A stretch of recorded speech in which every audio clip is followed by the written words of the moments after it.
The clink of crystal glasses echoed in the expansive Hamilton penthouse, perched high above Manhattan's restless skyline. Chloe Hamilton, draped in silk pajamas, worth more than most people's rent, leaned against the marble counter of her kitchen. She absent-mindedly scrolled through her phone, her polished nails tapping against the glass screen. Every inch of her life screamed privilege, but there was a restlessness in her emerald green eyes. The door swung open, and the sharp click of Margaret Hamilton's heels reverberated against the polished wood floors. Margaret's icy presence filled the room, her perfectly tailored suit a testament to her position as one of New York's most influential women. She surveyed her daughter with the same scrutiny she reserved for her billion-dollar deals. "Chloe," Margaret began, her voice cutting through the air like a knife, "we need to talk." Chloe groaned internally, setting her phone aside. "What now, Mother? Another lecture about my so-called wasted potential?" Margaret's lips curved into a thin smile. "No lectures, just facts. Your father's will had conditions you've managed to ignore for years. But time's up." Chloe straightened, the casual indifference she wore, like armor cracking slightly. "What conditions?" Margaret reached into her sleek leather bag and pulled out an envelope.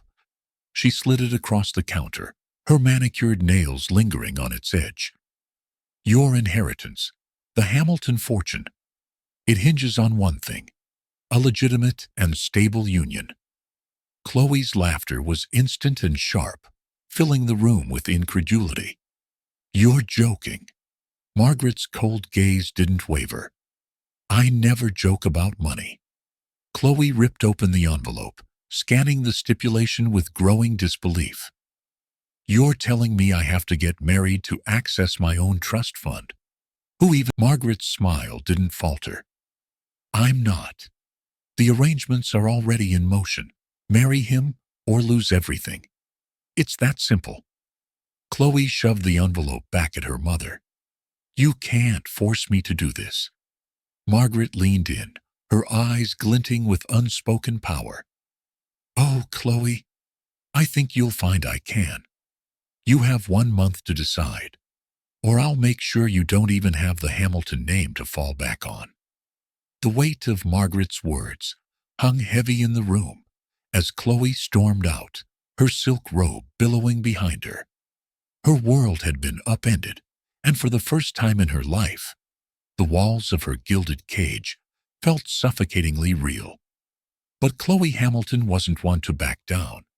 If Margaret thought she could win this game, she was sorely mistaken. In the small, picturesque town of Greenfield, Vermont, the pace of life was a world apart from the glittering chaos of New York City. Here, mornings began with the sound of roosters crowing and the rustle of leaves in the crisp mountain air. Daniel Hayes, a high school teacher, sat at his desk in the corner of an aging classroom. Around him, walls were adorned with faded posters of historic figures and motivational quotes. His desk was cluttered with lesson plans, half-graded papers, and a worn coffee mug. Daniel was a man of quiet determination. At 33, he was respected in his community, not for wealth or status, but for his unwavering dedication to his students. Many of them came from struggling families, much like his own once had. Teaching wasn't just a job to Daniel. It was a mission. The classroom door creaked open, and Principal Ellen Myers stepped in, her weathered face creased with concern. "Daniel," she began, her voice low. "Got a minute?" He set down his red pen and leaned back in his chair. "Sure. What's on your mind?" Ellen shut the door behind her, the gravity of her expression unsettling. "It's about the budget. We're short again. If we don't find funding soon, we may have to cut programs, maybe even close." Daniel felt a familiar weight settle on his chest. "Close? Ellen, these kids, this school, it's everything to them." She sighed, her eyes softening. I know. That's why I wanted to warn you. I'm doing everything I can, but the district's hands are tied. Later that evening, as Daniel stood in his modest kitchen, stirring a pot of soup, his phone buzzed on the counter. An unfamiliar number flashed on the screen. Hesitating, he picked it up. Daniel Hayes, came a crisp, authoritative voice, speaking. This is Margaret Hamilton. I have a proposition for you. Daniel frowned. The name vaguely familiar. I think you have the wrong number. On the contrary, Margaret continued, unperturbed. I'm calling because I believe you're exactly the man I need. 2 days later, Daniel found himself seated across from Margaret in the private dining room of an upscale restaurant in Boston. The contrast between them couldn't have been starker. Margaret exuded power and sophistication, while Daniel's humble demeanor and well-worn jacket marked him as an outsider in this opulent setting. Margaret wasted no time. I'll get straight to the point, Mr. Hayes. I have a deal for you. Daniel crossed his arms. What kind of deal? Margaret leaned forward, her voice lowering conspiratorially. I need you to marry my daughter. Daniel blinked, certain he had misheard. Excuse me? Chloe Hamilton, Margaret said smoothly. I'm giving you an opportunity, Margaret countered. Save your school, secure your future. All I ask is that you marry Chloe and maintain the appearance of a stable union for 1 year. After that, you're free to go. His stomach churned. The idea of a loveless marriage went against everything he believed in, but the faces of his students flashed in his mind. Their laughter, their potential. This wasn't just about him. What's in it for Chloe? He asked. Margaret's lips curved into a cold smile. Let's just say she doesn't have a choice either. The Hamilton estate loomed before Daniel like a fortress, its towering gates and sprawling grounds exuding wealth and intimidation. As he stepped inside, the polished floors and glittering chandeliers made him feel like a trespasser in a world he didn't belong to. He found Chloe in the sunlit lounge, scrolling through her phone. Her auburn hair caught the light, and she looked every bit the picture of high society. When she noticed him, her green eyes narrowed in suspicion. You must be Daniel, she said, her voice dripping with sarcasm. Let me guess. Margaret's latest charity case? Daniel bristled. And you must be Chloe, the reluctant heiress. Her laughter was sharp and humorless. Touché. So, what's your angle? You're here for the money, right? I'm here because your mother offered me a way to save my school, he replied evenly. Not that I owe you an explanation. Chloe crossed her arms, her gaze scrutinizing. Let me make one thing clear. I'm not interested in playing happy couple. This is a business transaction, nothing more. Fine by me, Daniel shot back. But maybe try being less of a cliché. She scoffed but said nothing, and for a brief moment, Daniel thought he saw a flicker of something vulnerable beneath her defiance. As the meeting continued, Daniel couldn't help but notice the tension between Chloe and Margaret. Their interactions were clipped, laced with thinly veiled resentment. When Margaret left the room to take a call, Chloe turned to Daniel. You don't have to do this, you know, she said, her voice softer than before. And let my school close? Daniel replied. What kind of person would I be if I walked away? Her lips twitched into a half-smile. A selfish one. But maybe that's not who you are. Daniel studied her, realizing there was more to Chloe than the spoiled socialite she projected. She was trapped too, just in a different kind of cage. As Daniel left the estate, Chloe stared out the window, her mind racing. Her mother's ultimatum had thrown her life into chaos. But this man, this quiet, principled teacher, was an enigma. For the first time, she wondered if there was more at stake than just her inheritance. Meanwhile, Daniel drove back to Vermont, grappling with the weight of his decision. He had agreed to a marriage in name only, but something told him this arrangement would be far more complicated than either of them anticipated. The buzz of activity in the Hamilton estate reached a fever pitch as the wedding preparations began. Journalists camped outside the gates, their cameras poised to capture any glimpse of the impending union. The whispers of Chloe Hamilton marrying a school teacher from Vermont were spreading like wildfire across social media, sparking debates, ridicule, and curiosity. For the tabloids, this was the perfect storm of scandal and intrigue. Inside the estate, Chloe stood in her bedroom, staring at the racks of designer wedding gowns that lined the walls. Each one seemed to mock her, a glittering reminder of the spectacle her life had become. Her best friend, Veronica Shaw, perched on the edge of the chaise lounge, sipping champagne. "This is insane, Chloe," Veronica said, twirling the flute in her hand. "A teacher? Your mother must have lost her mind." Chloe let out a bitter laugh. "Oh, she hasn't lost it. She's using it to control me like she always does." Veronica raised an eyebrow. "And you're just going along with it. What choice do I have?" Chloe snapped, her frustration bubbling to the surface. "If I don't marry him, she takes everything.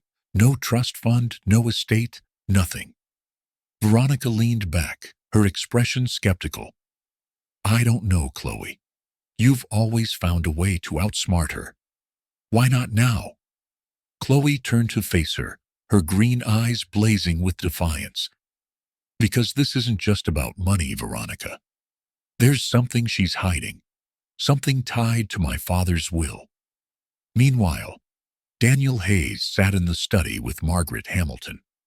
The room was oppressive, its walls lined with dark mahogany shelves and heavy drapes that blocked out the sunlight. Margaret's icy blue eyes bore into him as she laid out the terms of the arrangement. "You will marry Chloe," Margaret began, her voice clipped and precise. "The marriage will last 1 year. During that time, you are to maintain the appearance of a loving union. In return, I will ensure your school receives the funding it desperately needs." "And after a year?" Daniel asked, his tone neutral but firm. Margaret's lips curled into a cold smile. "After a year, you may go your separate ways. But until then, you will play your part. Do we have an understanding?" Daniel hesitated, the weight of the decision pressing heavily on him. He thought of his students, their bright but uncertain futures, and the school teetering on the brink of closure. Finally, he nodded. "We have an understanding." The wedding day arrived in a blur of orchestrated perfection. The Hamilton estate was transformed into a dreamlike venue, with towering floral arrangements, cascading lights, and an elaborate string quartet. It was a display of wealth and grandeur, designed to dazzle the high society guests who had gathered to witness the union. Chloe stood in front of the mirror, her custom gown shimmering under the soft glow of the vanity lights. The fabric hugged her figure perfectly, and the delicate lace sleeves added an air of elegance. But her reflection felt like a stranger, distant, cold, and resigned. Anna, the long-serving housekeeper, entered the room quietly. "Miss Chloe, it's time." Chloe took a deep breath, smoothing the front of her. During the reception, Chloe maneuvered through the crowd, her practiced smile in place, as she endured the endless parade of congratulations. She was acutely aware of the whispers that followed her, the speculative glances, and the subtle jabs disguised as compliments. As she reached for a glass of champagne, an older man with kind but weary eyes approached her. It was Richard Harper, her father's former attorney and an old family friend. "Chloe," he said quietly, his voice tinged with urgency, "may I have a word?" She nodded, stepping aside with him. Richard glanced around to ensure no one was listening before leaning in. "I've been reviewing your father's will," he said, his tone grave. "There are things you need to know. Margaret isn't telling you everything." Chloe's heart skipped a beat. "What kind of things?" "Not here," Richard replied. "Come by my office next week. It's time you learned the truth." That night, Chloe and Daniel arrived at the penthouse suite where they were to spend their first night as a married couple. The silence between them was heavy as they stepped inside. Chloe dropped her heels by the door and turned to Daniel, her arms crossed. "Well, here we are, Mr. and Mrs. Hayes." Daniel set down his overnight bag and sighed. "Let's make one thing clear. I didn't ask for this any more than you did." Chloe raised an eyebrow. "Oh, don't play the martyr. You agreed to this, didn't you? What was it? The money? Or did my mother promise you something else?" Daniel's jaw tightened. "You think I wanted this? I did it for my students, for my community, not for you or your mother." Chloe scoffed. "How noble!" "I'm not your enemy, Chloe," Daniel said, his voice steady. "But if you want to spend the next year fighting, fine. Just don't expect me to back down." Chloe stared at him, caught off guard by the quiet strength in his words. For the first time, she wondered if there was more to Daniel Hayes than she had assumed. As the city lights shimmered outside the window, Chloe sat alone on the edge of the bed, her thoughts a whirlwind of anger, curiosity, and determination. Richard's words echoed in her mind, fueling her resolve to uncover the secrets Margaret had buried. In the adjoining room, Daniel lay awake, staring at the ceiling. He knew this arrangement would be challenging, but he hadn't anticipated the fiery woman who would become his partner in this strange, reluctant marriage. Both of them were trapped in Margaret's game, but neither intended to play by her rules. The rhythmic hum of the train echoed through the quiet Vermont countryside as Chloe Hamilton stared out the window, her expression a mixture of resignation and disdain. Rolling green hills and quaint farmhouses dotted the landscape, a stark contrast to the towering skyscrapers and bustling streets of New York City she was accustomed to. In her lap rested a leather designer handbag, a symbol of the life she was being forced to leave behind, at least for now. Her phone buzzed with a message from Veronica. "You're actually doing this, Vermont? Of all places, I can't believe it. Call me if you survive." Chloe smirked bitterly, typing back a quick response. "Survival not guaranteed. Pray for my heels." The train slowed as it approached the tiny station of Fairhaven, its platform flanked by hanging flower baskets and a weathered wooden sign welcoming visitors. Chloe's disdain deepened as she stepped off the train, her designer boots immediately sinking into the uneven gravel. Waiting for her was Daniel Hayes, leaning against an old pickup truck, his hands tucked into his jacket pockets. His stance was relaxed, but his expression was unreadable. "Welcome to Fairhaven," Daniel said, his voice carrying an undercurrent of amusement as he eyed her pristine appearance. "You're overdressed. And you're underwhelming," Chloe shot back, brushing past him toward the truck. She stopped short, taking in its rusty exterior and cracked windshield. "Is this thing safe?" Daniel chuckled. "Safer than you in those boots. Get in." The drive to Daniel's farmhouse was tense and mostly silent, broken only by Chloe's occasional sighs of exasperation. The scenery was undeniably beautiful, but Chloe found little comfort in the simplicity of it all. When the truck finally pulled up to the modest farmhouse, her heart sank. The white paint was peeling, the porch sagged slightly, and the barn in the distance looked like it hadn't seen maintenance in years. "This is it," Daniel said, stepping out of the truck. "Home sweet home." Chloe hesitated before following, her heels clicking loudly on the gravel driveway. It's quaint, Daniel smirked. That's one way to put it. Inside, the house was clean but unassuming. The furniture was old but functional, and the decor consisted of family photos and knickknacks that spoke of a life lived with modest means.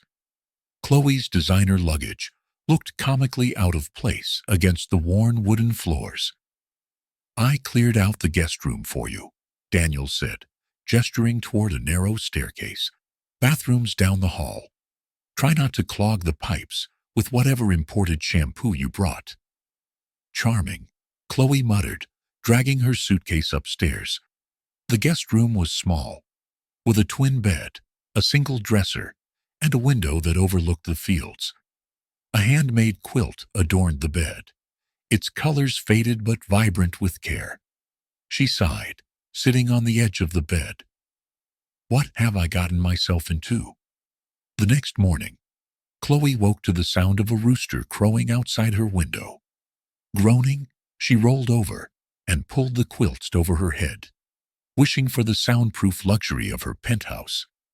But the racket continued, forcing her to get up and face the day. Downstairs, Daniel was in the kitchen, frying eggs and bacon. You're Chloe Hamilton, right? The waitress finally asked, her tone a mix of awe and skepticism. From New York?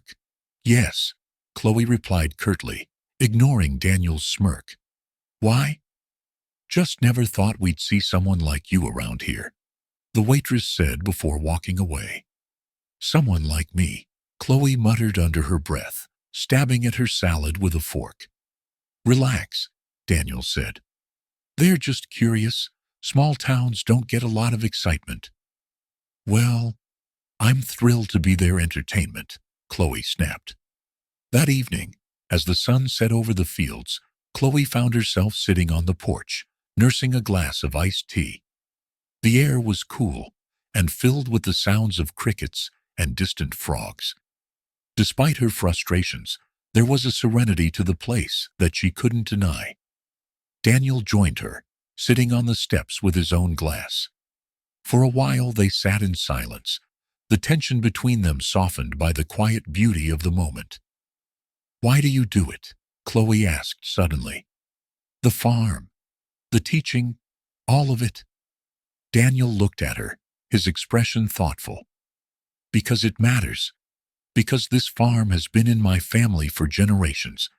And those kids at school, they deserve someone who believes in them. Chloe nodded, her gaze drifting back to the horizon. For the first time, she saw a glimpse of what drove Daniel, and it left her with an uncomfortable feeling. Admiration.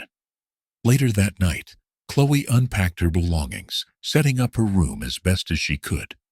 As she placed her jewelry box on the dresser, her phone buzzed with a message from Richard Harper. Chloe, I've found something important. Come to my office in New York as soon as you can. Trust no one. Her stomach tightened as she stared at the screen. Whatever secrets her mother was hiding, they were bigger than she'd imagined. Chloe knew she had to go back to New York, but this time, she wouldn't be leaving empty-handed. The early morning sunlight streamed through the lace curtains of Chloe's modest room in Daniel's farmhouse. She sat at the small wooden desk, her phone in hand, rereading the cryptic message from Richard Harper. Each word seemed to pulse with urgency. Come to my office in New York as soon as you can. Trust no one. Chloe tapped her nails against the desk, her thoughts racing. What could Richard have discovered? Her relationship with her mother, Margaret, had always been a battlefield, but this felt like something far more sinister. She needed answers, but leaving Vermont so soon after arriving felt like another defeat. A knock at the door pulled her from her thoughts. Chloe? Daniel's voice was calm but firm. Breakfast is ready. Coming, she called back, setting her phone down and forcing herself to focus on the present. The kitchen smelled of fresh coffee and sizzling bacon, a welcome contrast to Chloe's swirling anxieties. Daniel moved around the stove with practiced ease, his sleeves rolled up, and his hair still tousled from sleep. Chloe noted begrudgingly how natural he seemed in his element, a stark contrast to her own awkward attempts to fit into this rural life. "Didn't hear you toss and turn all night for once," Daniel said, as he set 2 plates on the table. "I've mastered the art of suffering in silence," Chloe quipped, though her voice lacked its usual edge. Daniel raised an eyebrow. "Something on your mind?" She hesitated, debating how much to share. "Just family stuff. I might need to go back to New York. For a day or two?" Daniel nodded, his expression unreadable. "Something serious? Maybe. I don't know yet." "Well, if it involves Margaret, my guess is it's not good." Chloe sighed, poking at her scrambled eggs. "You're probably right." After breakfast, Chloe wandered outside to clear her head. The crisp Vermont air was invigorating, and the rolling hills surrounding the farmhouse seemed to stretch endlessly. She spotted Daniel repairing the old barn, his steady movements contrasting with her restless energy. Curiosity got the better of her. "Need help?" she called, though she hoped he'd say no. Daniel glanced over, a smirk tugging at the corner of his mouth. "You volunteering? Thought manual labor wasn't your thing." "Consider it a moment of weakness." He handed her a hammer and showed her how to secure a loose plank. As they worked, their conversation drifted to lighter topics: his students, the farm, and the challenges of rural life. But then, Chloe decided to ask a question that had been gnawing at her since their wedding day. "Why did you agree to this?" she asked, keeping her eyes on the plank she was hammering. "To marry me, I mean." Daniel paused, the weight of her question hanging in the air. "Margaret approached me with an offer," he said finally. "The school needed funding, and she promised to save it if I went along with her plan." Chloe looked up, meeting his gaze. "And you just agreed?" "I didn't have much of a choice," Daniel admitted. "Those kids mean everything to me. But if I'd known how much of a headache you'd be—" "Ha ha ha," Chloe interrupted, though a flicker of guilt crossed her face. "You're not exactly a picnic either." For a moment, they shared a rare smile, the tension between them easing. But Chloe couldn't shake the feeling that Daniel's sacrifice deserved more than what Margaret had offered in return. That afternoon, Chloe boarded a train back to New York. The trip felt surreal, leaving the simplicity of Vermont for the chaos of Manhattan. By the time she arrived at Richard Harper's office, her nerves were stretched taut. Richard greeted her with a grave expression. The usually unflappable attorney looked more tired than she'd ever seen him. "Thanks for coming," he said, gesturing for her to sit.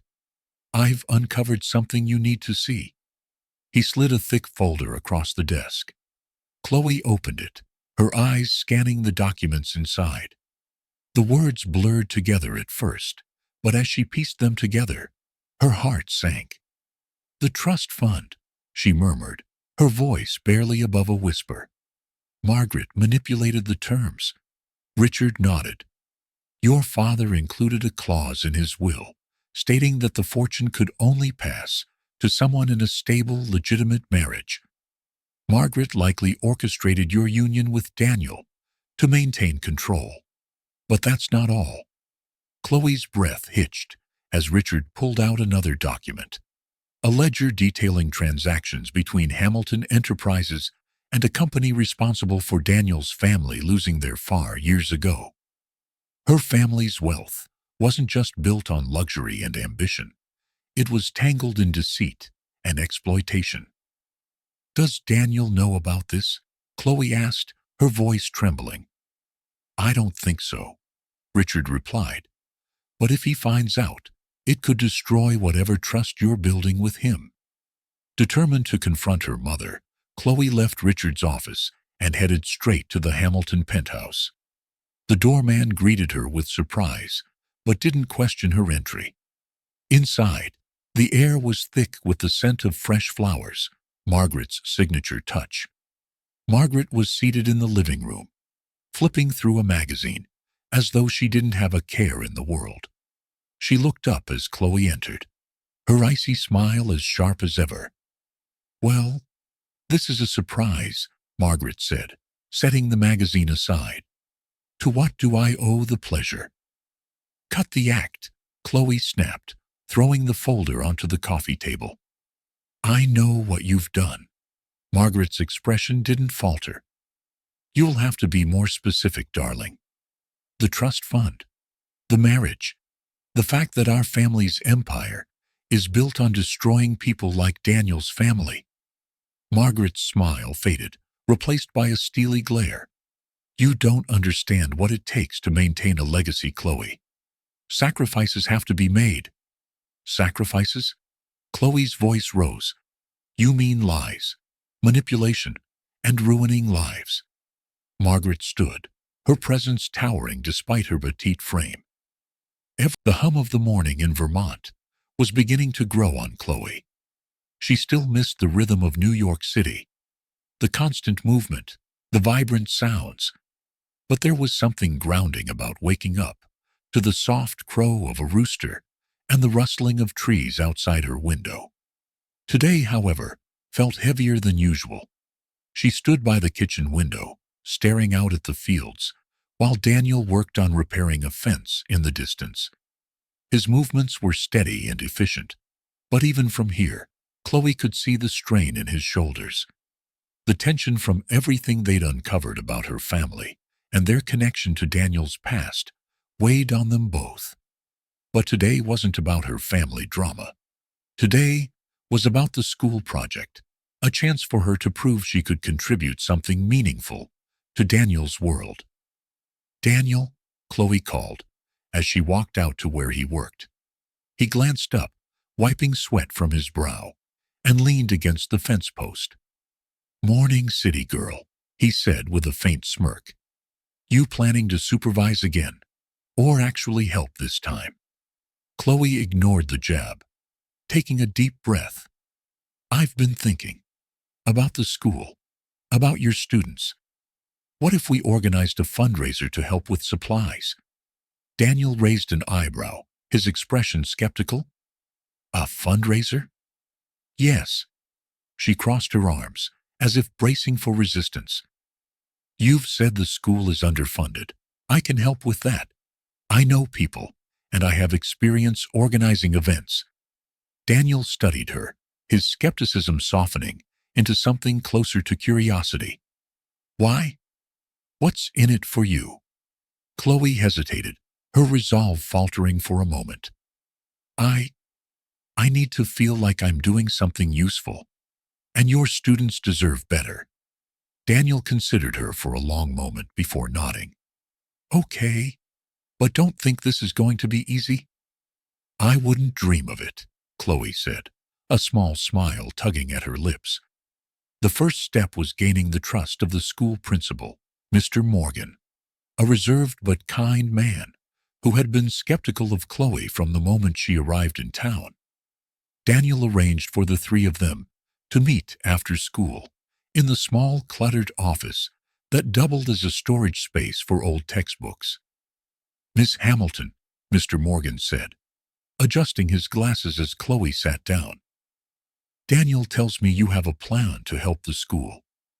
"Yes," Chloe said, her voice firm despite her nerves. "I want to organize a community fundraiser. Something that will raise money for supplies, and maybe even some repairs." Mr. Morgan's eyebrows lifted slightly. "That's ambitious." "I know," Chloe admitted, "but I also know it can work. The town cares about this school. They just need a reason to rally behind it." Mr. Morgan glanced at Daniel, who gave him a slight nod of encouragement. "All right," the principal said. "You have my support. Let's see what you can do." Chloe and Daniel spent the next few days visiting local businesses, talking to neighbors, and spreading the word about the fundraiser. At first, Chloe was met with polite indifference. Many of the townsfolk still saw her as an outsider, a wealthy woman with no real understanding of their struggles. But Chloe refused to give up. She used her charm and persistence, showing genuine interest in the people she spoke to. At one point, as people began to arrive, Chloe felt a mixture of nerves and pride. She moved through the crowd, greeting attendees and ensuring everything ran smoothly. Meanwhile, Daniel manned the auction table, his steady presence a calming force amid the chaos. The highlight of the event was a talent show, where students showcased everything from musical performances to comedy routines. Chloe found herself laughing and clapping along, her usual aloofness giving way to genuine enjoyment. After the talent show, Chloe stepped outside for a moment to catch her breath. She leaned against the building, watching the sun dip lower in the sky. The sound of footsteps made her turn, and she saw Daniel approaching. "You're missing the finale," he said, his tone light. "I needed a minute," Chloe admitted. "It's a lot." Daniel stood beside her, his hands in his pockets. "You did good today. The kids had fun, and we raised more money than I thought we would." Chloe looked at him, surprised by the sincerity in his voice. "Thanks. That means a lot." They stood in comfortable silence for a moment, before Daniel spoke again. "You know, you're not who I thought you were." Chloe raised an eyebrow. "And who did you think I was?" "Someone who'd never stick around long enough to care," Daniel said, his gaze steady. "But I was wrong." For a moment, Chloe didn't know what to say. She felt a warmth in her chest that had nothing to do with the evening air. The success of the fundraiser earned Chloe a newfound respect in the community. People who had once dismissed her began to see her as more than just an outsider. Even Mr. Morgan, the ever-skeptical principal, offered her a rare compliment. "You surprised me, Miss Hamilton," he said, as they tallied the donations. "I didn't think you had it in you." Chloe smiled, the words carrying more weight than she expected. "Neither did I." But not everyone was pleased with Chloe's growing involvement in the town. Margaret, ever watchful, learned about the fundraiser through a news article, highlighting Chloe's efforts. She saw it as a direct challenge to her control and began to plot her next move. "She's getting too comfortable," Margaret said to her private investigator. "Find something, anything I can use, to remind her where she belongs." That evening, Chloe sat on the farmhouse porch, a cup of tea in hand. She watched the stars blink into view, feeling a sense of accomplishment she hadn't experienced in years. Daniel joined her, sitting on the steps with a beer. "Not bad for a city girl," he said, a teasing edge in his voice. "Not bad for a small-town teacher," Chloe replied, her tone matching his. For the first time since arriving in Vermont, Chloe felt like she was exactly where she was meant to be. But she knew the peace wouldn't last. Margaret's shadow loomed large, and Chloe was determined to face whatever came next. With Daniel by her side, the brisk autumn air swept through the streets of Vermont, carrying the scent of freshly fallen leaves and distant bonfires. The fundraiser had been a turning point for Chloe, giving her a newfound sense of belonging in the community.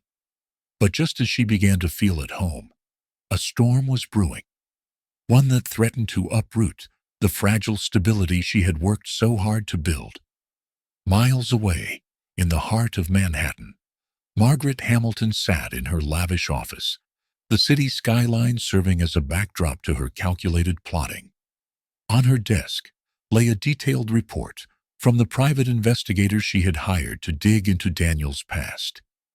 The investigator, a sharp-eyed man named Victor Grant, stood across from her, his expression as cold as hers. "This is what you found?" Margaret asked, skimming through the documents. "Yes, ma'am," Victor replied. "Hayes has a clean record. But there are whispers, nothing concrete yet. If we push hard enough, something is bound to surface. Margaret's lips curled into a sinister smile. Then push. I don't care what it costs. I want Chloe to see the mistake she's made.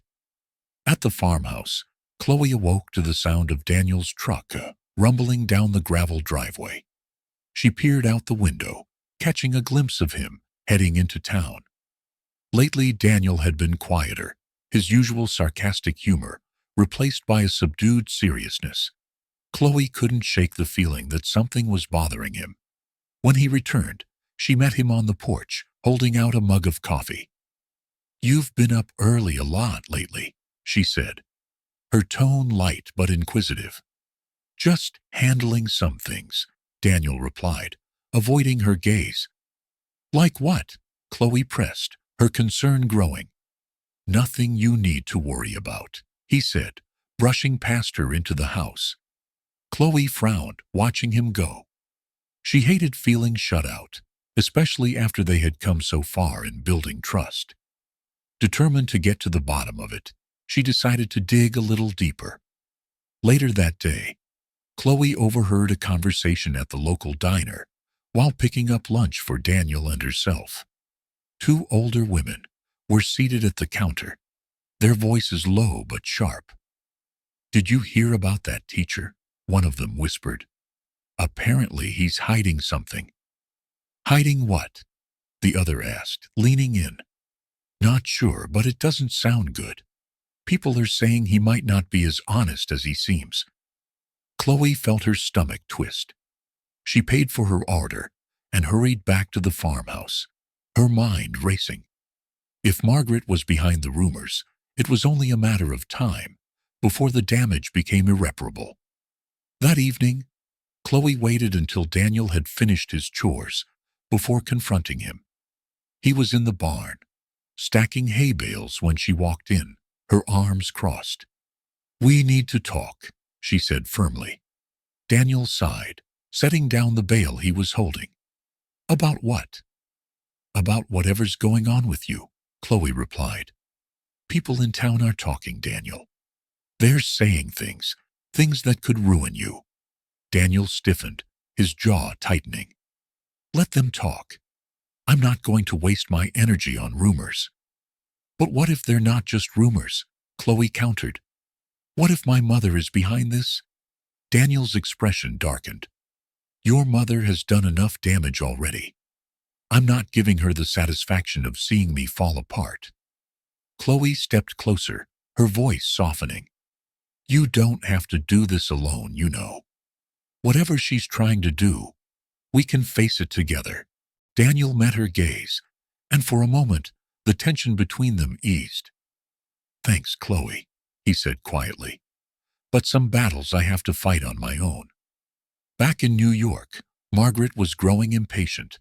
Victor had found a lead, a financial mishap from Daniel's past, involving a failed investment in his school. While the situation had been resolved, Margaret saw it as an opportunity to sow doubt in Chloe's mind. She called Chloe late one evening, her tone dripping with feigned concern. "Darling, I've been hearing some unsettling things about Daniel," she said. Chloe rolled her eyes, already exhausted by her mother's theatrics. "Save it, Mother. I know what you're doing." "Oh, do you?" Margaret replied smoothly. "Then you must know about his little financial misstep." "I'm only trying to protect you, Chloe. You don't belong in that town with those people." "This isn't about protection," Chloe snapped. "It's about control." "But guess what? I'm not letting you control me anymore." Margaret's voice turned icy. "Then you'll have to live with the consequences." Despite Margaret's efforts, the town began to rally around Daniel. His students organized a small protest outside the school, holding signs that read, "We stand with Mr. Hayes." Chloe watched from the sidelines, her heart swelling with pride.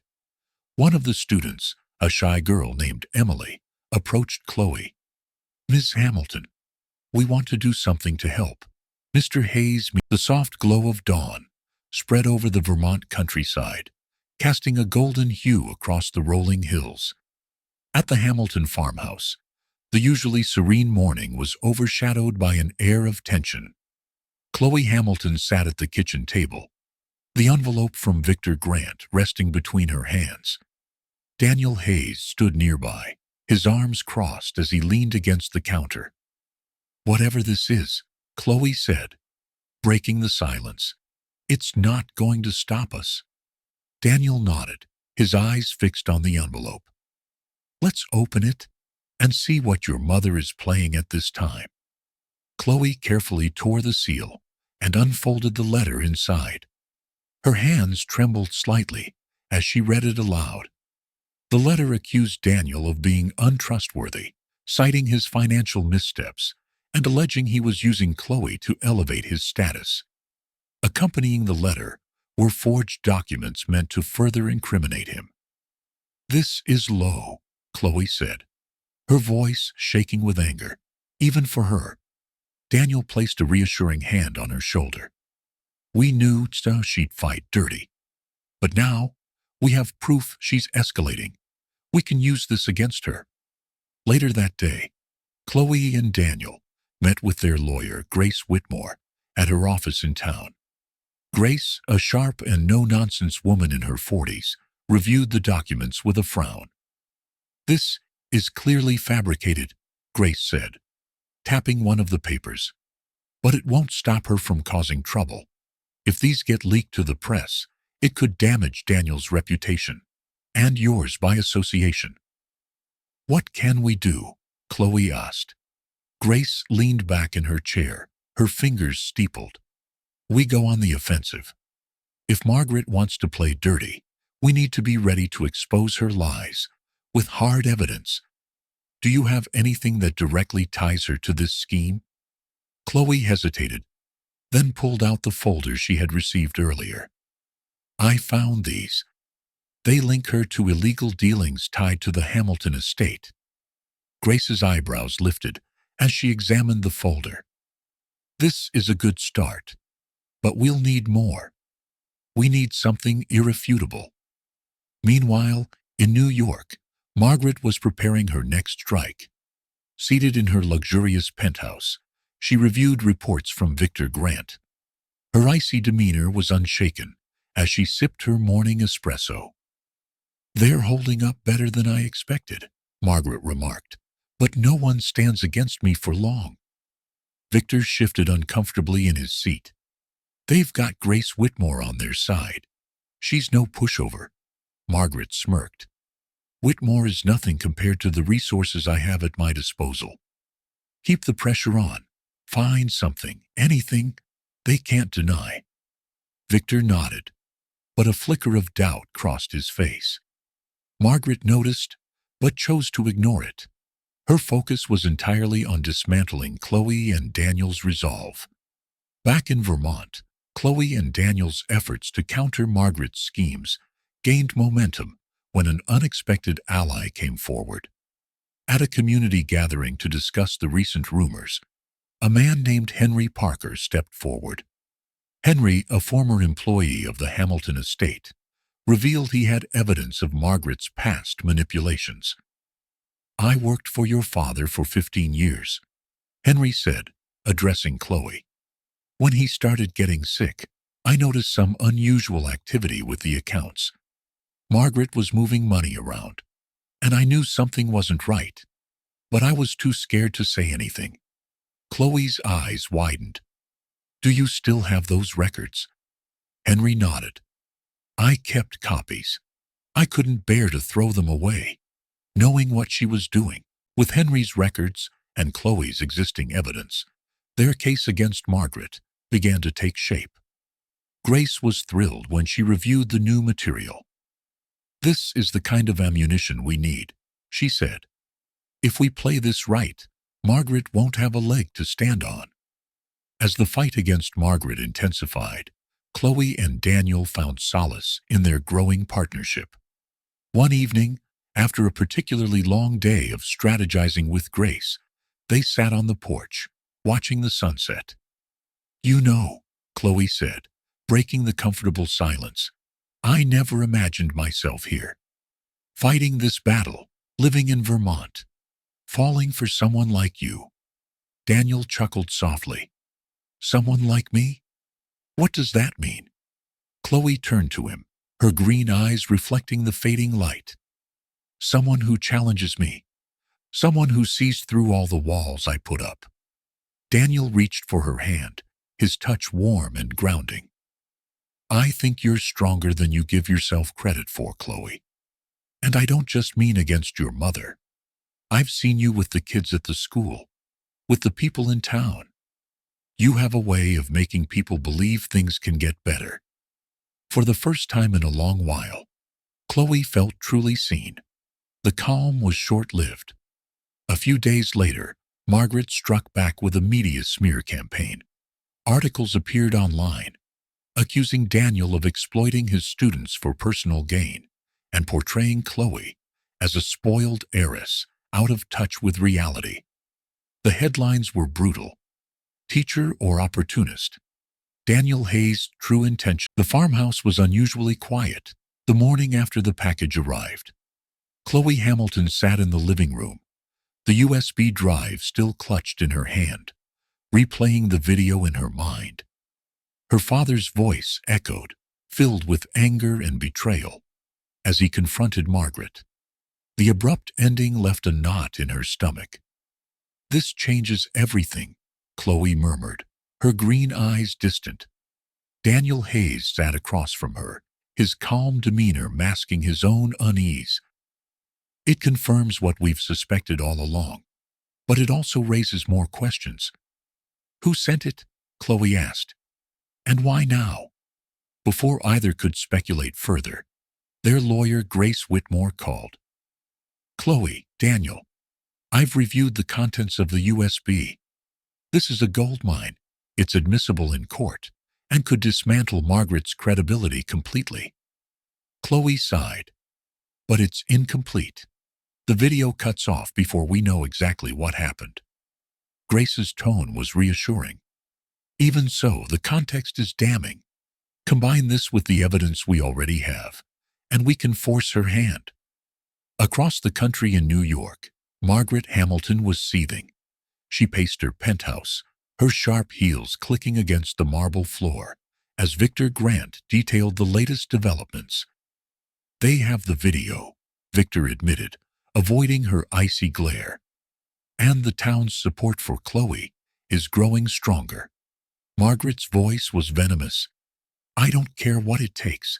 Find out who leaked that footage and shut it down. I won't let Chloe win. Victor hesitated. There's something else. Grace Whitmore has filed a petition to subpoena additional documents from the Hamilton estate. They're closing in. Margaret clenched her fists. Let them try. I have more power in my little finger than Grace has in her entire career. But for the first time, doubt crept into her mind. Back in Vermont, Chloe and Daniel convened a meeting with Grace and their newfound ally, Henry Parker. The group pored over the video and other evidence, strategizing their next move. Grace tapped her pen against her notepad. We need a witness who can corroborate Edward Hamilton's claims in the video. Someone who knew what Margaret was doing. Henry cleared his throat. There might be someone. An old accountant from the estate, James Fowler. He left shortly after your father's death. Rumor has it, he went into hiding after Margaret threatened him. Do you know where he is? Chloe asked, her tone urgent.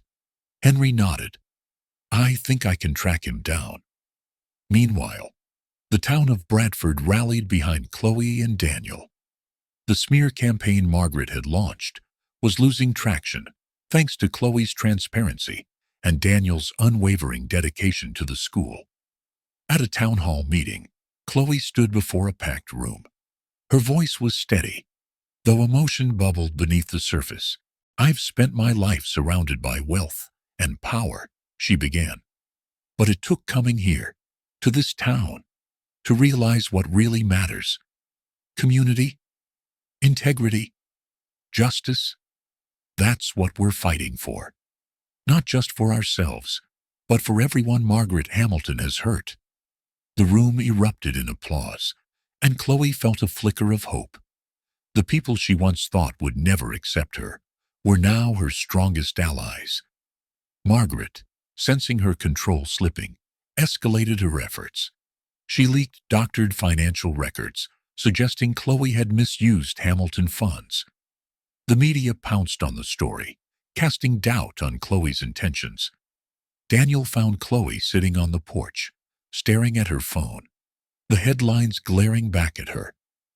"Don't let it get to you," he said, sitting beside her.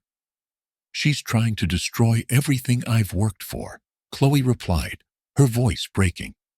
"How do we fight someone who's willing to burn it all down?" Daniel took her hand. "We fight with the truth, and we don't give up." Henry's search for James Fowler bore fruit. The former accountant agreed to meet Chloe and Daniel at a secluded cafe. Nervous but determined, Fowler handed over a thick folder of documents. "These are copies of financial records and memos I kept," Fowler explained. "They show how Margaret embezzled money from the estate and manipulated your father's will." Chloe's hands trembled as she flipped through the pages. The evidence was overwhelming. "Why are you helping us now?" Daniel asked. Fowler sighed. "Because I should have done it years ago. Your father trusted me and I failed him." The first frost of winter arrived earlier than expected, blanketing the fields of Bradford in a delicate shimmer of white. Chloe Hamilton stood by the window of the farmhouse, watching as the morning sun attempted to melt away the frost. Her mind was clouded, not by the beauty of the view, but by the weight of the battle ahead. The trial against Margaret Hamilton was nearing its final stretch. Each day in court had been an exhausting clash of truth against deceit. And while Chloe had amassed considerable support, the anonymous note from the previous evening haunted her. Daniel Hayes entered the kitchen, a steaming mug of coffee in each hand. "You didn't sleep," he said, setting one down in front of Chloe. "I couldn't stop thinking about this," she admitted, holding up the note. "The truth runs deeper than you think." "What does that even mean?" Before Daniel could respond, a sharp knock at the door interrupted their conversation. Chloe exchanged a glance with him before answering. Standing on the porch was a woman in her late 40s, her face partially hidden by a scarf and sunglasses. She introduced herself as Linda Farrell, a former executive from Hamilton Enterprises. "I saw your story in the news," Linda began, her voice low. "And I couldn't stay silent anymore." Linda handed Chloe a folder, her hands trembling. "This is everything I have. Financial records, internal memos, even some of Edward's personal notes. Margaret wasn't just manipulating the will. She was involved in illegal dealings that put the entire Hamilton legacy at risk." Chloe ushered Linda inside, her heart pounding as she opened the folder. The documents detailed a tangled web of embezzlement and collusion with powerful figures in the business world. "She's more dangerous than you realize," Linda said, "but this might be enough to end it." Later that day, Chloe and Daniel joined Grace Whitmore and Henry Parker to review the new evidence. The group worked late into the night, piecing together the timeline and corroborating Linda's claims with their existing evidence. "This could solidify our case," Grace said, her tone cautious, "but we need to be strategic about how we present it. If we go too hard too soon, Margaret might find a way to discredit Linda." Henry leaned forward. We should also think about how to mobilize the community. Margaret still has connections, and she'll," though hesitant, Chloe agreed. She recorded a heartfelt video from the farmhouse, addressing the allegations with sincerity and transparency. The video quickly went viral, with thousands of viewers praising her courage and determination. "I won't let lies define me," Chloe said in the video. "This fight isn't about me. It's about justice for my father, for this community, and for everyone who has ever been silenced by someone like Margaret Hamilton." As the trial resumed, Grace introduced Linda Farrell's testimony and the additional evidence into court. The room was tense as Linda recounted her years working under Margaret and the threats she received when she tried to speak out. Margaret's legal team scrambled to discredit her, but the weight of the evidence was undeniable. For the first time, Margaret's composed facade began to crack. During a recess, Chloe noticed Margaret whispering furiously to Victor. She couldn't hear the words, but the desperation in Margaret's expression was clear.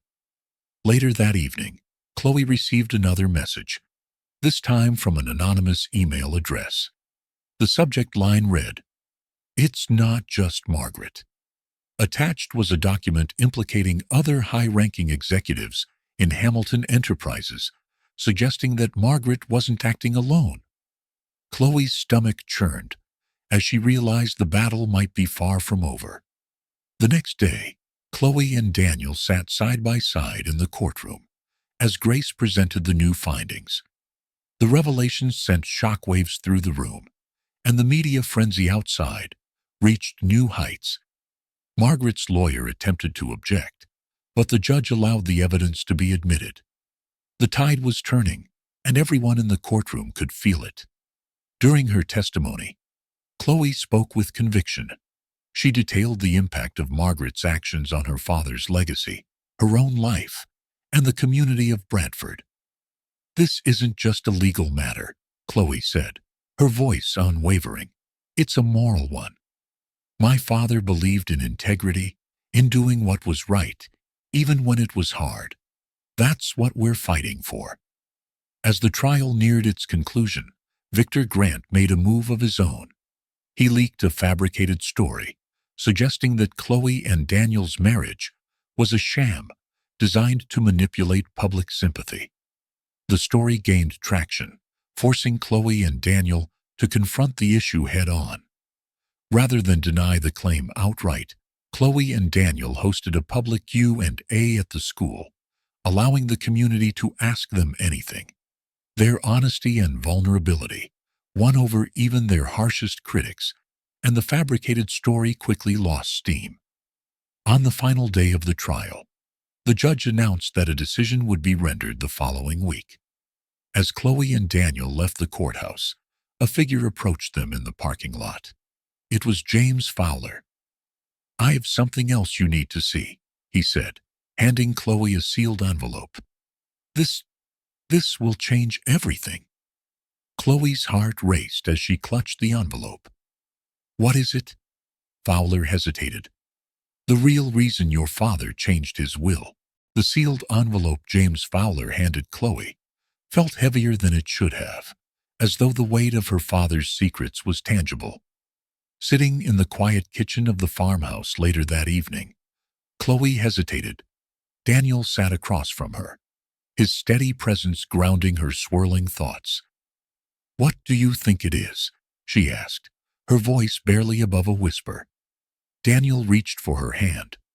"Whatever it is, we'll face it together." Chloe exhaled deeply, her resolve strengthening. She carefully broke the seal and pulled out the contents, several handwritten pages in her father's unmistakable script. Edward Hamilton's words leapt from the pages, and with each sentence, Chloe's heart raced faster. The letter revealed Edward's true intentions behind the unusual clauses in his will. He had known for years about Margaret's deceit and manipulative tendencies. The stipulations regarding Chloe's marriage and inheritance were his desperate attempt to protect her from Margaret's reach, while ensuring the Hamilton legacy would not fall into corrupt hands. One particular line stood out. "Chloe, I believe in your strength. You will fight for what is right, and in doing so, you will honor our name far more than I ever could." Tears blurred Chloe's vision as she finished reading. Her father had foreseen this battle, and trusted her to rise above it. The next morning, Chloe met with Grace Whitmore and Henry Parker to share the contents of the letter. The team recognized its significance, not just as evidence, but as a rallying cry to solidify their case. "This letter proves Edward's intent," Grace said, her tone resolute. "We can use it to dismantle Margaret's argument that the will was manipulated." But James Fowler's appearance had raised another question. Why now? Chloe couldn't shake the feeling that there was more to his motives. Fowler had been a loyal ally to Margaret for years, and his sudden change of heart didn't sit well with her. "We need to be cautious," Daniel warned. "If Fowler is playing both sides, he could undermine us at the last moment." Despite their concerns, Chloe decided to move forward, filing the letter as part of their court submission. The stakes were higher than ever, and every piece of evidence mattered. Meanwhile, Margaret Hamilton was reeling. The introduction of Edward's letter into evidence had thrown her carefully constructed defense into chaos. Her lawyer, Victor Grant, urged her to settle the case and avoid further humiliation. "Settle?" Margaret hissed, her icy glare piercing through Victor. "You think I've come this far to admit defeat?" Victor hesitated. "The letter complicates things. If we continue, you risk losing everything." Margaret's expression hardened. "Then, we don't continue on their terms. We change the game." Her plan began unfolding that evening. Articles leaked to the press painted Edward Hamilton as a man driven by paranoia and irrational fears. Anonymous sources questioned the validity of the letter, suggesting it was fabricated to gain sympathy. Chloe woke to find her name plastered across headlines once again. This time, the narrative wasn't just attacking her, it was tarnishing her father's legacy. Faced with Margaret's smear campaign, Chloe and Daniel turned to the community for support. They organized a town meeting at the school, inviting friends, neighbors, and local media to hear their side of the story. Standing before the crowd, Chloe spoke with heartfelt sincerity. "My father believed in truth and integrity," she began. "He knew the value of community, of standing together against those who seek to harm." The day of the final hearing arrived, and the tension in the courtroom was palpable. Margaret entered with her usual air of confidence, but the cracks in her armor were visible to those who knew where to look. Chloe, flanked by Grace, Henry, and Daniel, felt a mix of determination and anxiety. Grace opened their case with a powerful argument, weaving together the evidence they had gathered. Linda Forrell's testimony, Edward's letter, and the financial records tying Margaret to years of corruption. Each piece painted an irrefutable picture of Margaret's greed and deceit. Margaret's legal team fought back fiercely, questioning the authenticity of the letter and accusing Chloe of fabricating evidence to win sympathy. But when Linda Farrell took the stand, her detailed account of Margaret's manipulation silenced the courtroom. "I worked for Edward Hamilton for over 15 years, Linda said, her voice steady. "He was a man of integrity, and he trusted me with his vision for this company. Margaret Hamilton betrayed that trust, and I won't stay silent any longer." As the trial neared its conclusion, Victor Grant made a shocking move. He called James Fowler to the stand, presenting him as a witness for Margaret's defense. Chloe's stomach dropped. Fowler had promised to help, but his appearance on Margaret's side felt like a betrayal. Fowler's testimony began with carefully worded statements that seemed to support Margaret. But as Grace cross-examined him, cracks began to show. "Mr. Fowler," Grace said, her tone sharp, "why did you provide my client with Edward Hamilton's letter if you believe Margaret Hamilton is innocent?" Fowler hesitated, glancing nervously at Margaret. Because I couldn't live with the guilt anymore," he finally admitted. The quiet hum of the farmhouse, was interrupted only by the occasional rustle of wind through the nearby cornfields. Chloe sat in the kitchen, the mysterious letters still clutched in her hands. Daniel entered, his boots leaving faint traces of dirt on the floor as he approached her. The expression on her face was one he had come to recognize, half determination, half dread. "What does it say?" he asked, pulling out a chair beside her. Chloe passed him the paper. "It's cryptic," she said, "but the message is clear. Someone isn't ready to let this go." Daniel frowned, scanning the words. "The Hamilton story isn't finished." He set the paper down, his jaw tightening. "Margaret may be out of the picture, but it sounds like her allies aren't." Chloe exhaled, her thoughts swirling. Despite their victory in court, it seemed the battle for her father's legacy wasn't over. The next morning, Chloe and Daniel returned to their work on the farm. The recent court case had put their lives under a microscope, but it had also brought unexpected allies. The townspeople, many of whom had been skeptical of Chloe at first, now rallied around her. At the weekly farmers' market, Chloe was met with warm smiles and encouraging words. Martha Jenkins, the sharp-tongued yet kind-hearted neighbor, approached Chloe with a jar of homemade preserves. "You've done us proud, dear," Martha said, her eyes twinkling. "But don't let your guard down. People like Margaret have a way of leaving scars that don't heal easy." Chloe nodded, appreciating Martha's candor. She had learned to value the wisdom of her neighbors, who had become her support system in ways she hadn't anticipated. Despite the lingering tension, Chloe refused to let fear dictate her actions. Instead, she focused on expanding Edward's legacy, the foundation she had created to support struggling farmers and promote sustainable practices. Chloe held a meeting with Grace Porter, the farm manager, and Michael, her newfound half-brother, who had become an integral part of their operations. Together, they brainstormed ways to strengthen the foundation's impact. "We've already partnered with a few local farms," Grace said, pointing to a map spread across the dining table. "But if we want to make a real difference, we need to think bigger." Chloe nodded. "I've been considering hosting a national summit," she said. "We could bring together farmers, sustainability advocates, and policymakers to share ideas and resources." Michael raised an eyebrow. "That's ambitious," he said. "But if anyone can pull it off, it's you." The group began planning in earnest, their shared enthusiasm creating a sense of momentum. For Chloe, the summit wasn't just about honoring her father's legacy.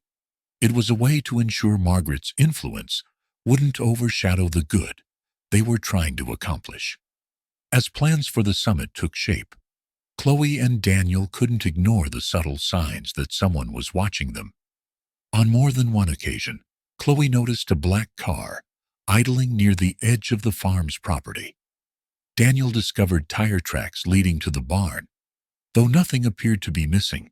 Their unease deepened when an anonymous donor offered a large sum of money to the foundation, an amount so substantial that it raised immediate suspicion. "This has Margaret's fingerprints all over it," Chloe said, pacing the living room. "She's trying to infiltrate the foundation, even from a distance."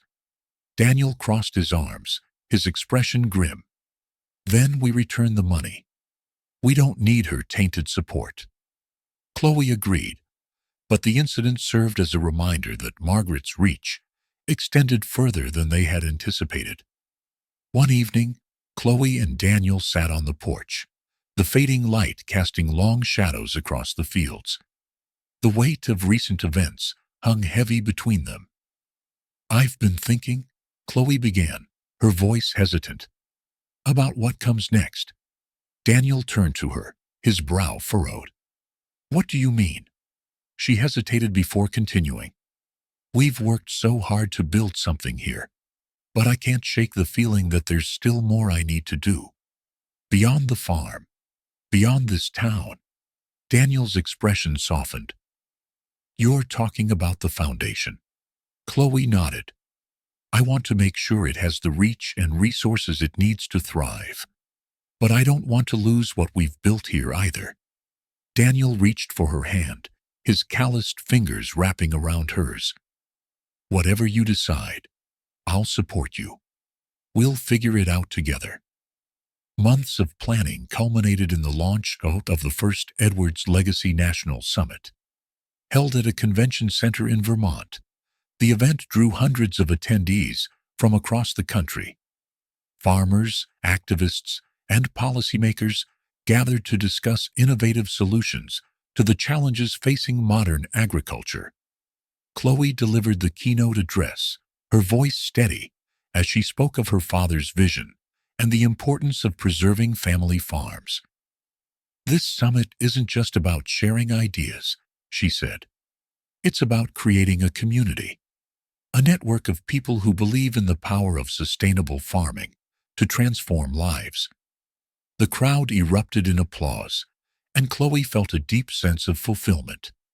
For the first time, she truly believed she was living up to her father's expectations. As the summit concluded, Chloe received a call from Grace. Her voice was tinged with urgency. You need to come back to the farm, Grace said.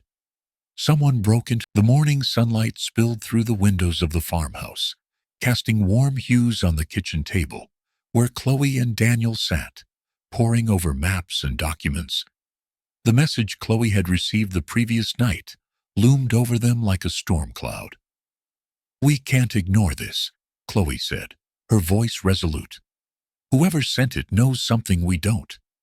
Daniel rubbed his temples, his worry evident. But walking into a potential trap? That's not exactly a safe plan.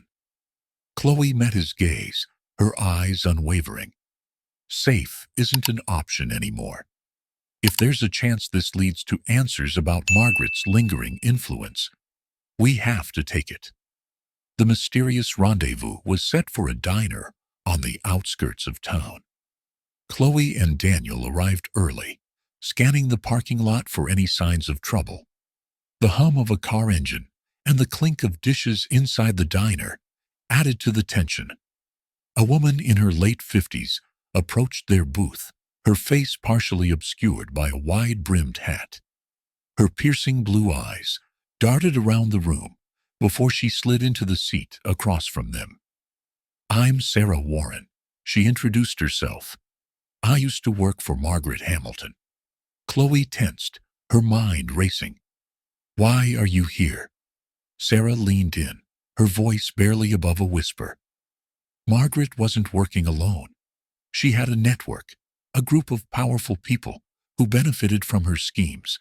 And now that she's gone, they're scrambling to cover their tracks. Daniel's jaw clenched. And why tell us this now? Sarah's expression softened. Because I can't live with the guilt anymore. I saw what she did to your father's legacy, Chloe. You deserve to know the full truth. Sarah's revelations painted a chilling picture. Margaret had orchestrated fraudulent deals, exploiting farmers and funneling money into offshore accounts. Her influence reached beyond the Hamilton estate, involving politicians, bankers, and corporate executives. She kept files, Sarah explained. Detailed records of every transaction, every name involved. I know where they are.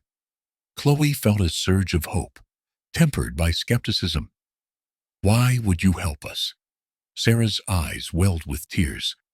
Because Margaret's actions destroyed lives, including my own. I can't undo the past, but maybe I can help you fix what's left. The information Sarah provided led Chloe and Daniel to an abandoned warehouse on the edge of a nearby city. Under the cover of darkness, they searched for Margaret's hidden files. The air was thick with tension as they sifted through dusty boxes and forgotten ledgers. Just as they uncovered a locked briefcase marked with Margaret's initials, the sound of approaching footsteps echoed through the space. Daniel motioned for Chloe to hide, As he prepared to confront the intruders, two men entered, their expressions menacing. "You're trespassing," one of them growled. Daniel held his ground, his voice steady. "We're just here to collect what doesn't belong to you." A tense standoff ensued, but Chloe's quick thinking saved the day. Using her phone, she activated the warehouse's alarm system, startling the men and giving her and Daniel a chance to escape with the briefcase. Back at the farmhouse, Chloe and Daniel pried open the briefcase to reveal a treasure trove of documents. Bank statements, emails, and handwritten notes detailed the extent of Margaret's network. The evidence was damning, but it also painted a target on their backs. "This is enough to bring them all down," Chloe said, her determination unwavering. "But it also puts us in more danger than ever," Daniel countered. "We need to be smart about this." They decided to share the files with Michael and Grace, whose expertise in business and legal matters proved invaluable. Together, they began building a case that could dismantle Margaret's network once and for all. News of Chloe and Daniel's findings spread through the town, rallying the community behind them. The people who once doubted Chloe now stood firmly by her side, ready to fight for justice. A town hall meeting was held in the community center, where Chloe addressed the guests. The morning sun spilled through the windows of Edward's Legacy headquarters, where Chloe, Daniel, and Michael sat in intense discussion. The files they had uncovered had shaken the network of corruption tied to Margaret's name, but the shadow of her influence still loomed large. "Today's the day," Chloe said, her voice resolute. "We go public." Daniel nodded, though his concern was evident. "We've prepared for this, but they won't go down without a fight." Michael, ever pragmatic, added, "It's not just about the evidence. It's about showing the world we won't back down." A crowd of reporters and community members gathered at the steps of the town hall. The air buzzed with anticipation as Chloe approached the podium, her hands trembling slightly. She glanced at Daniel, who stood beside her, his presence a steadying force. "Thank you all for being here," Chloe began, her voice carrying a blend of determination and emotion. "For too long, my family's legacy has been tarnished by greed and corruption. Today, we're here to expose the truth and begin the process of healing." She presented the evidence, detailing the network's fraudulent activities and its impact on countless lives. Michael took over to highlight the legal ramifications, while Daniel shared heartfelt stories of the community's resilience in the face of adversity. The crowd erupted in applause, but the victory felt bittersweet. Chloe knew that while the truth was now public, the battle for justice was far from over. As the press conference aired nationwide, Margaret's remaining allies scrambled to protect themselves. Some attempted to discredit the evidence, while others fled, fearing legal repercussions.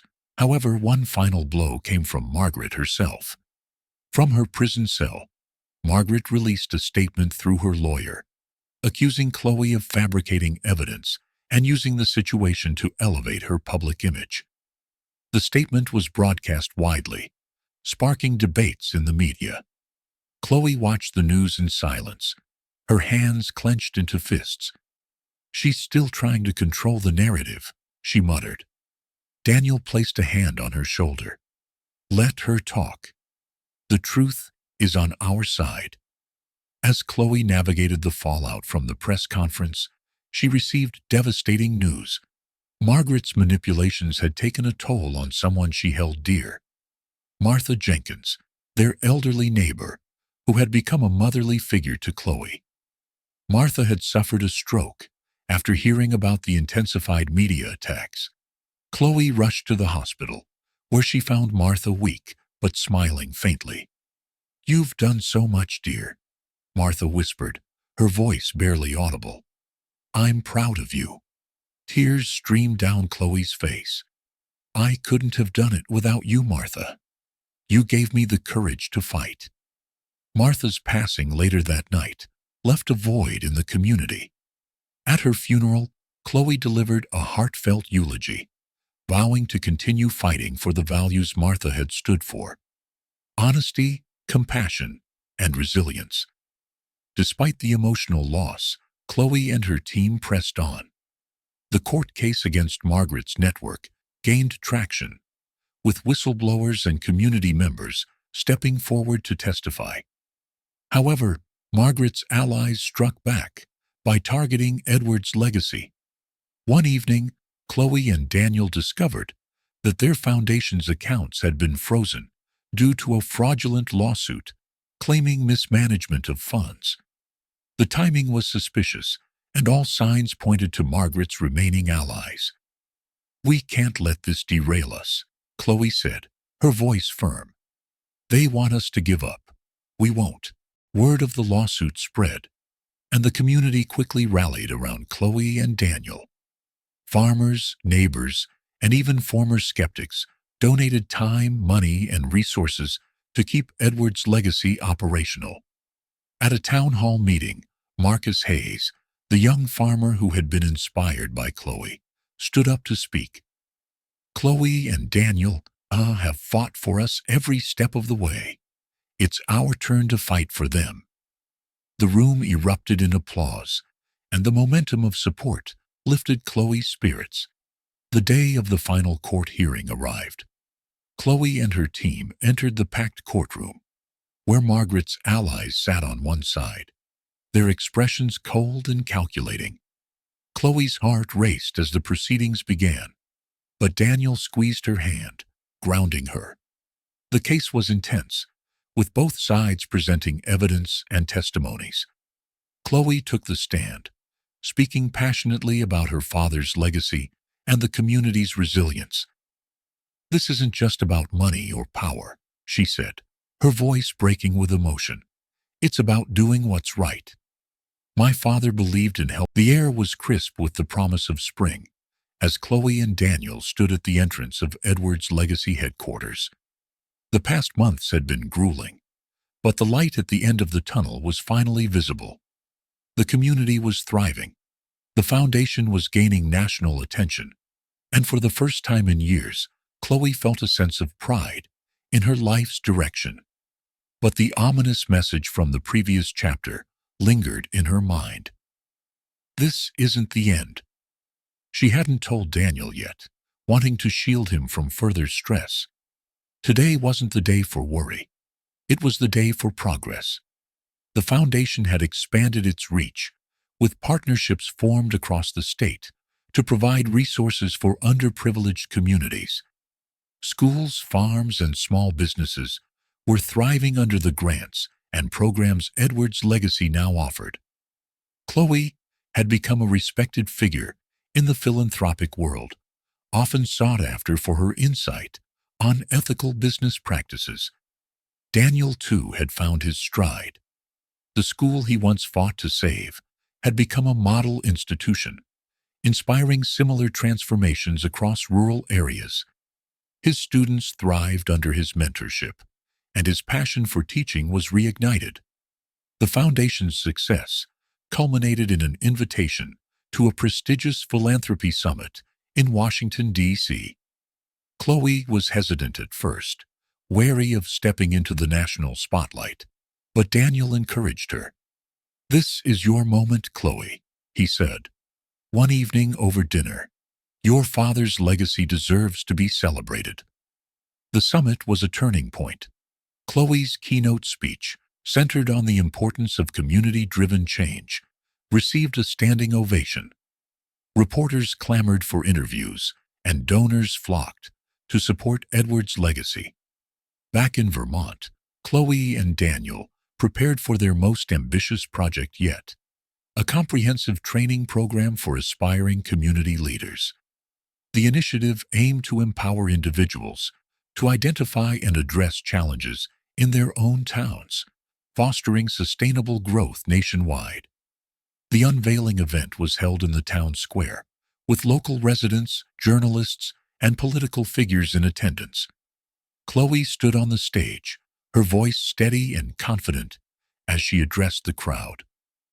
"This isn't just about one community or one legacy," she said. "It's about creating a ripple effect of change. Together, we can build a brighter future." The applause was deafening, and Chloe felt a wave of relief and fulfillment wash over her. Amid the professional successes, Chloe and Daniel's personal lives flourished. Their bond deepened as they navigated the challenges and triumphs together. Late-night conversations over tea turned into shared dreams for the future, and their once reluctant partnership blossomed into a love that neither had expected. One evening, under the stars on their farmhouse porch, Daniel surprised Chloe with a simple yet heartfelt proposal. He knelt before her, holding a small wooden box. "Chloe Hamilton," he said, his voice steady despite the emotion in his eyes. "I never thought I'd find someone who could challenge me, inspire me, and love me the way you do." Michael took the lead in investigating these donors, uncovering ties to individuals who had previously worked with Margaret. It became clear that the fight wasn't over. "We can't let them infiltrate what we've built," Chloe said during a tense team meeting. "We'll vet every donor, every partnership, and ensure that Edward's legacy remains true to its mission." One evening, Chloe received a phone call from an unknown number. The voice on the other end was chillingly familiar. It was one of Margaret's former associates offering a deal. "Step down from the foundation, and we'll leave you and Daniel alone," the voice threatened. "Refuse, and you'll regret it." Chloe's hands trembled as she ended the call. She knew that giving in wasn't an option, but the threat was too real to ignore. Daniel found her sitting on the porch, her face pale. "What's wrong?" he asked, concern etched in his features. Chloe hesitated before sharing the call with him. His reaction was immediate: anger, determination, and a fierce protectiveness. "We'll face this together," he said, his tone resolute. "They don't get to win." Chloe and Daniel mobilized their allies, reaching out to trusted contacts in law enforcement and the media. They organized a press conference to address the threats publicly, exposing the individuals behind them and reaffirming their commitment to Edward's legacy. The community rallied around them once again, their support unwavering. Chloe's speech at the press conference was a declaration of defiance. "We will not be silenced. We will not be intimidated. Edward's legacy stands for truth, justice, and the power of community. And no one can take that away from us." The crowd erupted in applause, and for the first time, Chloe felt that the tide was turning in their favor. As Chloe and Daniel stood together on the porch of their farmhouse, gazing out at the fields bathed in the warm glow of twilight, they knew this wasn't the end of their journey. It was just the beginning. Through trials and heartbreak, they had built something unshakable, something rooted not just in love, but in the power of resilience and community. What would you have done if you were in Chloe's shoes? Could you have fought as fiercely for what mattered most? We'd love to hear your thoughts. Drop a comment below and share your story. Your perspective inspires us, just as Chloe's journey reminds us of the strength we all carry within. And don't forget, this isn't the last chapter. There are more stories waiting to unfold, more challenges, and more moments that will make you believe in the beauty of life's unexpected twists. Hit that subscribe button and turn on notifications so you won't miss the next incredible tale. Until next time, remember, every struggle holds the promise of a brighter tomorrow. Keep believing, keep fighting, and keep being a light for those around you. See you in the next story. Ha Star.